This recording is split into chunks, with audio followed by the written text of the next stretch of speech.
শিবির রাজাকার বর্তমান শিবির রাজাকার বর্তমান শিবির রাজাকার বর্তমান শিবির রাজাকার বর্তমান শিবির রাজাকার বর্তমান শিবির রাজাকার বর্তমান শিবির রাজাকার নেতা আছে এই বাংলাদেশের নেতা আছে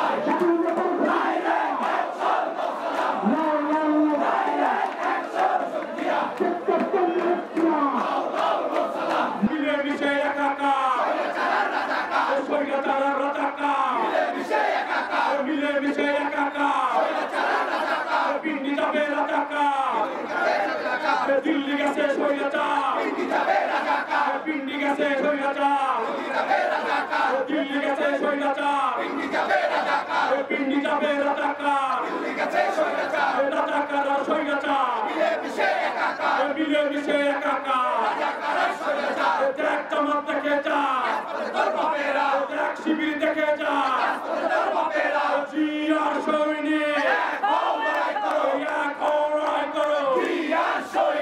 কে বলে রে জিয়া নাই সারা বাংলায় জিয়া সারা বাংলা কে বলে রে জিয়া নাই লড়াই লড়াই লড়াই চাই লড়াই করে বাঁচতে চাই বাঁচতে হলে লড়তে হবে জিততে হবে স্বেচ্ছাসেবক জনতা গড়ে তোলো একতা গড়ে তোলো একতা স্বেচ্ছাসেবক জনতা মুকুল ভাইয়ের ভয় না রাজপথ ছাড়ি না স্বেচ্ছাসেবক জনতা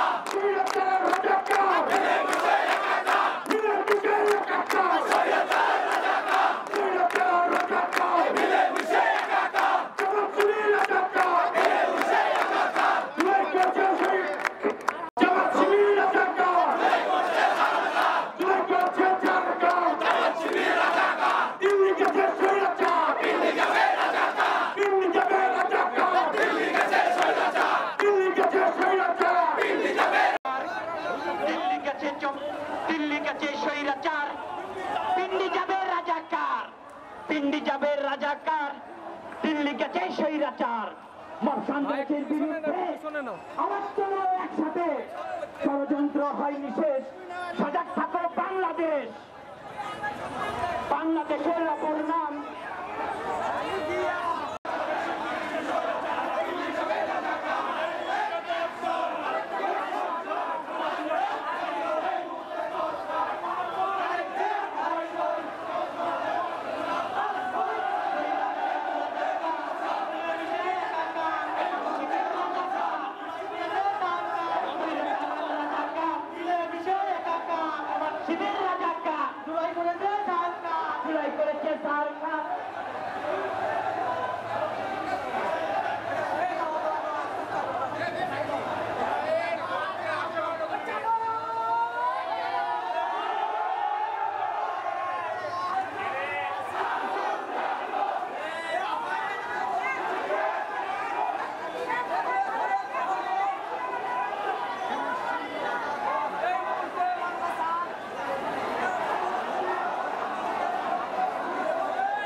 আন্দোলনের সফল মাস্টার মাইন্ড তারেক রহমানকে নিয়ে কটূক্তি করা, তার প্রতিবাদে আজকে জাতীয়তাবাদী স্বেচ্ছাসেবক দলের কেন্দ্রীয় কর্মসূচির অংশ হিসাবে বগুড়া জেলা স্বেচ্ছাসেবক দলের উদ্যোগে আজকের এই বিক্ষোভ সমাবেশের রাজাকার হবে।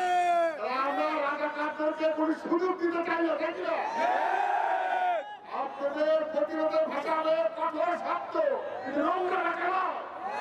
আমাদের নেতা শহীদ রাষ্ট্রপতি জিয়া রহমান, আমাদের নেত্রী বেগম খালেদা জিয়া এবং আমাদের তারেক রহমান, আপনার জীবনে তাদের মুখে কোনো ভাষ কথা শুনেছে? আমরা ছেলে বেগম খালেদা জিয়া সেই আমাদের অহংকারের আমাদের আপোষহীন নেত্রী হিমালয়ের পাহাড়ের মতো মাথা উঁচু করতে হয়, কারো কথা অন্যায় করতে মাথা উঁচু করেনি।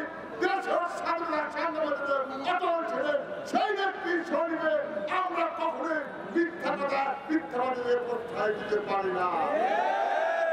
কি করতে হবে? জননির্দেশ বলে আমরা প্রতিবাদে ছোটছাড় হবো। এই বর্তমান সরকারকে বলবো, যারা এই অপকর্মের সাথে জড়িত, অবিলম্বে তাদেরকে গ্রেফতার করে আইনের কাছে সমর্থ করতে হবে। আপনারা যে সমস্ত কাজ করেছেন, বগুড়ার 40 লক্ষ মানুষের অনুভূতিকে আঘাত করেছে, আঘাত করেছে মনে করেছেন বাংলাদেশের মানুষ চুপচাপ থাকবে। আপনাদের ধারণা কিন্তু গতকাল সারা বাংলাদেশ পাল্টে দিয়েছে। রূপসজ্জার পাথুরিয়া প্রত্যেকটি রাত পাত গর্জে উঠেছে। যারা জিয়া রহমানকে, তারেক রহমানকে অপমান অবদস্ত করতে চায়, তাদেরকে বাংলাদেশের বাড়িতে ভোটের মাধ্যমে কবর হতে আপনাদের বলতে চাই, সেই জন্য আপনারা সতর্ক থাকবেন। আগামী দিনে বিএনপি তারিখ রামিতে নির্দেশনা দিবে, সেই নির্দেশনা অনুযায়ী আমরা চলবো, আমরা সতর্ক থাকবো। এই আশীর্বাদ ব্যক্ত করে আজকের পথসভা সুন্দর হোক, সফল হোক। আগামী দিনে গণতন্ত্র উদ্ধার হোক, তত্ত্বাবধায়ক সরকারের অধীনে সুষ্ঠু নির্বাচনের মধ্যে বিএনপিকে রাষ্ট্র ক্ষমতা দিয়েছে, তারেক রহমানকে বাংলাদেশে এসে ফিরে এসে প্রধানমন্ত্রী করে অপমানিত করার চেষ্টা করেছে, তাদের উদ্দেশ্যে বলতে চাই, বিগত এই যে স্বাধীনতার যুদ্ধে তিনি জীবন বাজি লাগিয়েছিল, এই দেশের যিনি বাংলাদেশের এই স্বাধীনতার যুদ্ধে চলাকালীন সময় কখনো তিনি নিজেকে বেড়াকে ফেরত দেয়নি, সবসময় ভেবেছিল যে বাংলাদেশ কিভাবে স্বাধীন হবে। আর আপনারা যারা ওই যে চিলড্রেন পার্টি এবং আপনারা যারা বাংলাদেশের নেতৃত্ব দিচ্ছেন, কুলঙ্গার হিসেবে কাজ হয়েছেন, আমাদের প্রিয় নেতা ছবি আমরা পদদলিত করে আমার নেতা কিন্তু কোথাও এতটুকু অপমানিত বোধ হয়নি। আপনারা সারা জাতির কাছে অপমানিত হয়েছেন। কারণটা কি? এদেশের মানুষ কিন্তু জানে ওই 1971 সালে স্বাধীনতার যুদ্ধে আপনাদের অবস্থান এখন পর্যন্ত আপনারা ক্লিয়ার করতে পারেনি। বাংলাদেশের এই 17 কোটি মানুষ জানে যে স্বাধীনতার যুদ্ধে আপনাদের কি অবদান ছিল। আপনারা এই দেশের প্রত্যেকটা মানুষ জানে স্বাধীনতার বিরোধিতা করেছিলেন, এই দেশের মানুষের ভাগ্য উন্নয়নে কোনো চেষ্টা করেন নাই। আজকে চিলড্রেন পার্টিকে নিয়ে আমাদের প্রিয় নেতা শহীদ রাষ্ট্রপতি জিয়া রহমান এবং তারেক রহমানকে নিয়ে যে কুরুচিপূর্ণ বক্তব্য দিয়েছেন, আপনাদেরকে সাবধান করতে চাই। এই বগুড়ার মাটি থেকে আপনাদেরকে বলতে চাই, যদি আবার এখন পুরো শব্দ শুনে আপনাদের মুখ থেকে বাংলাদেশ জাতীয়তাবাদী দল, বিএনপি এবং সকল সহযোগী সংগঠন বগুড়াটাই আপনাদেরকে প্রতিহত করবে। বন্ধুরা, এই বগুড়ার মাটি এবং মানুষের যে সন্তান প্রিয় নেতা যারা তারেক রহমান, তিনি বাংলাদেশকে শুধু এই বগুড়াকে নিয়ে ভাবেন না, তিনি ভাবেন সারা বাংলাদেশের স্বাধীনতা, সার্বভৌমত্ব এবং গণতন্ত্রকে নিয়ে।